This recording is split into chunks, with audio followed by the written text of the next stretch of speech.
Seamaster!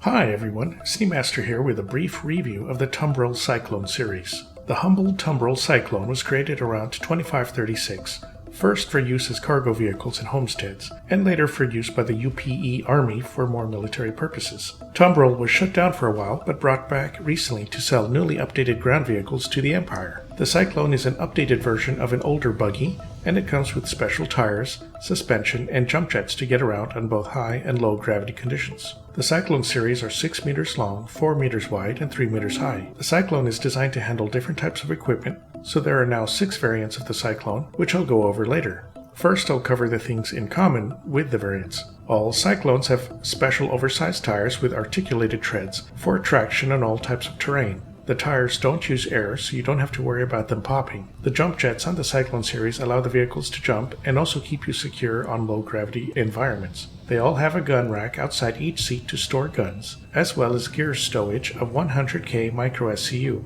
You can access the stowage from outside the vehicle as well as the gun rack. The Tumbril Cyclone series was designed to be easily carried by ships, so all variants can fit in the following ships so far: the Consolidated Outland Nomad, the Origin 400i, just barely, the Drake Cutlass Black, the Misk Freelancer Max, but not the other variants, the Misk Starfarer, the Hammerhead, the Origin 600i, the Mercury Starrunner, the Drake Corsair, the Anvil Valkyrie, the Anvil Carrack, the RSI Constellation series, the Origin 890 Jump, and the Crusader Hercules variants. The variants will probably fit in many new ships as well as updated existing ships. For example, the Caterpillar should be able to carry them in the future once the side elevators start working or the tractor beams work. Cyclones also have a single size 0 civilian Class C shield to protect against small arms fire. They don't have any environmental protection for the crew, so make sure you wear the right armor for the location you're at, otherwise you could freeze or cook. All Cyclones have basic scanners and radar to detect vehicles and mineral deposits, but some have better versions. Here is where the variants make a difference. We have the base Cyclone, which is the cargo version. It is designed for a crew of 2 with a cargo bay in the back for up to 1 SCU of storage. You can put one single SCU box or multiple smaller micro SCU boxes back there. They will stay put in the cargo grid. It's possible you could fit a person back there too. The Cyclone has a max speed of 34 meters a second and can accelerate to a max speed in 6.8 seconds. The top speed is fine, but acceleration is a little sluggish for this variant. There is the Cyclone AA, designed with surface-to-air missiles. It replaces the cargo bay with a missile launcher that can hold 2 size 2 missiles, and the missiles are controlled by the driver. The missiles can hit both air or ground targets, but you need to get a lock in them first. Dump firing the missiles will just shoot blindly into the air since they're angled upwards by default. The size 2 missiles will do decent damage to small ships and a ton of damage to ground vehicles, but larger ships will resist the missiles a bit. You will have to rearm once the 4 missiles are launched. Now, according to the game files, we should be able to change the missile launchers from 2 single size 2 missile launchers to 4 size 1 missile launchers. But that didn't seem to work for me. The missile launchers were locked in the game. Maybe that'll change in the future. I hope so. Size 1 missiles would be useful against other ground vehicles or nearby targets.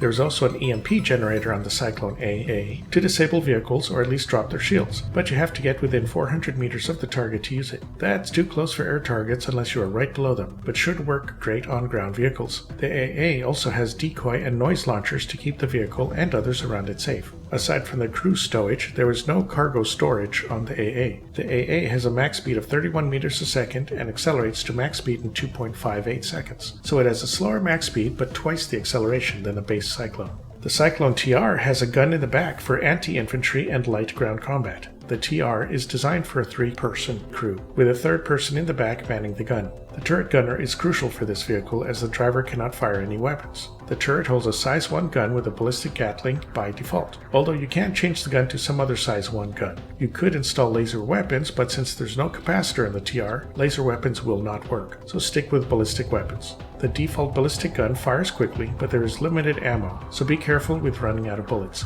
As a size 1 gun, the gun is very good against infantry and decent against ground targets. It doesn't do quite as much against air targets unless the shields are down. There is no cargo capacity on the TR as it's used for the turret. The turret can aim 360 degrees around the Cyclone and has decent up and down traversal for hitting targets above and below. The TR has a max speed of 32 meters a second and can accelerate to max speed in 2.6 seconds. That's better than the AA variant. The Cyclone MT has weapons for both ground and surface-to-air combat. It's like a mix of the AA and the TR variants. It has a rear turret like the TR, but also missiles on the side of the turret as well. It's also designed for 3 crew with a 3rd crew manning the turret.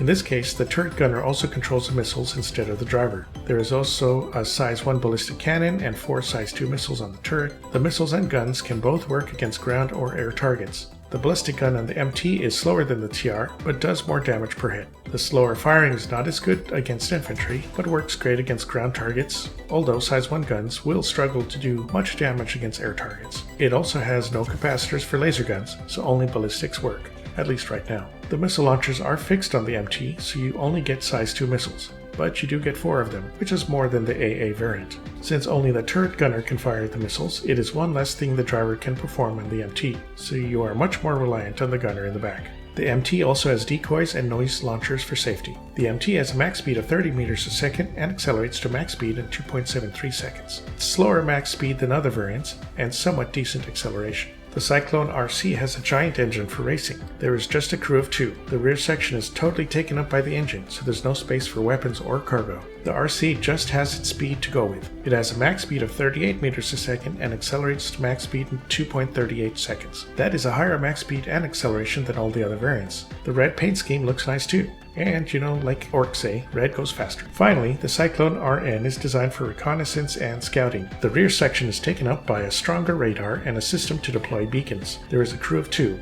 The radar should have a longer range than other variants, plus a larger computer to store the data. In the future, the beacons will be able to be deployed for other players to detect. This will let your friends know where you went and if there are important locations nearby. They will be detectable even in very bad weather conditions. We'll have to see when the beacons are implemented by CNG though. The RN has a max speed of 35 meters a second and can accelerate to max speed in 2.92 seconds. That's better than the base Cyclone in both max speed and acceleration. The base Tumbril Cyclone goes for $55 and is always available on the store. All other variants are time-limited sales on the website, so you can only get them when Tumbril vehicles go on sale, like Invictus or the IAE. During these times, the AA goes for $80, the MT for $75, the RN, RC, and TR all go for $65. You can also buy it and all variants in-game at Lorville for 28,000 UEC each at any time. You can rent the base Cyclone for 552 UEC a day, but the other variants are not rentable. For paints, the base Cyclone is tan and dark gray, the AA is tan and light gray, the MT is green and dark gray,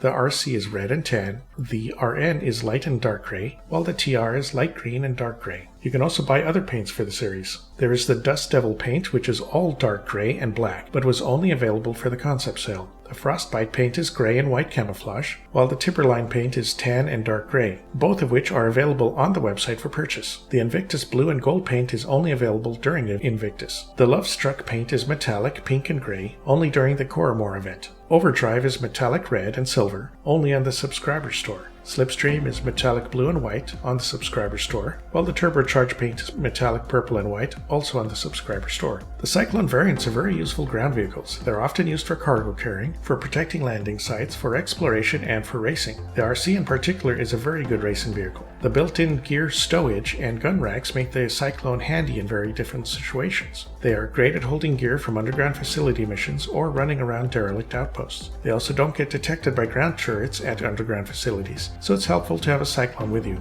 The Copilot in all variants is a nice touch, as they can help manage power systems, communications, and check on damage while the vehicle is in motion. The Cyclones are also relatively cheap to buy in-game, so it's easy to buy one to help you on your missions. You can summon Cyclones from any Platinum Bay outposts, as well as New Babbage on Microtech and Lorville on Hurston. Now for the drawbacks. You have to watch out using the Cyclones in area with harsh climate, or else you need very good suit protection, which can get bulky and expensive. The small single-size Zero shield also won't protect you very much, so try not to get hit by weapons fire if possible, especially since there is no protective windshield either. The size Zero shield will protect against light infantry weapons, but anything heavier will get through easily. The Cyclone is also very wide for a ground vehicle, so that prevents it from fitting in even smaller vehicles like the Avenger Titan or Cutter, as well as larger vehicles that have elevators, for example the Reclaimer. The variants with missiles and guns will have to get rearmed often, since they don't carry much ammo. Right now there's a bug where the ground vehicles won't rearm at Platinum Bay locations, so that can be a big problem once you run out of missiles and bullets. You might have to simply claim a new vehicle from a new ground vehicle loading location to get one with fresh ammo and missiles. Another issue is that CIG has tons of rocks and clutter on many moons and planets, so it can cause you to bounce around if you hit a tiny rock or tree stump. Therefore, be careful when driving.